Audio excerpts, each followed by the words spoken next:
नरसोबावाडी संत ज्योतिनाथ यात्रामध्ये लाखो बाईक त्र्यंबकेश्वरी ते येतात. त्या संदर्भात आपले पोलीस प्रशासन करून कशा प्रकारे नियोजन केलं जातं? संत निवृत्तीनाथ महाराज यात्रा संदर्भाने येणारे सगळे भाविक आणि त्यांच्या दिंड्या या सगळ्यांची सुरक्षा दृष्टिकोनातून कुठल्याही प्रकारच्या नागरिकांची गैरसोय म्हणून माननीय पोलीस अधीक्षक श्री बाळासाहेब पाटील यांच्या आदेश आणि मार्गदर्शनानुसार या ठिकाणी पोलीस बंदोबस्त हा तैनात करण्यात आलेला आहे. या बंदोबस्तमध्ये 2 DYSP हे स्वतंत्ररित्या राहतील. एक DYSP दिवसा, एक DYSP राहतील आणि त्यासोबत 17-18 अधिकारी असतील. 120 जवळपास कर्मचारी अंमलदार असतील आणि RCPचा आमचा जो फोर्स होतो ते देखील तैनात राहील.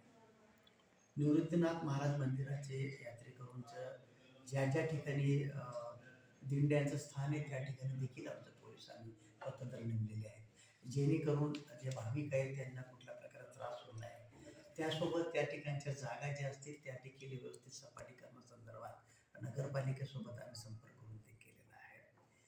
रात्रीच्या वेळेस लाईट किंवा या गोष्टीमध्ये कुठल्या प्रकारचं बाधा येऊ नये किंवा काही त्रास होऊ नये म्हणून स्वतः माननीय पोलीस अधीक्षक साहेब यांनी यापूर्वीच यात्रेसंदर्भातली पूर्वतयारीची आढावा बैठक घेतली होती. त्या बैठकीमध्ये माननीय जिल्हाधिकारी साहेब देखील स्वतः हजर होते.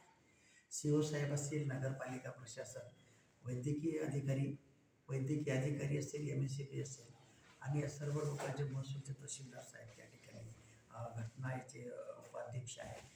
तर हे देखील आम्ही सर्व त्या ठिकाणी सतर्क आहोत. कुठल्याही प्रकारे भाविकांची गैरसोय होणार नाही जबाबदारी प्रशासन घेत आहे.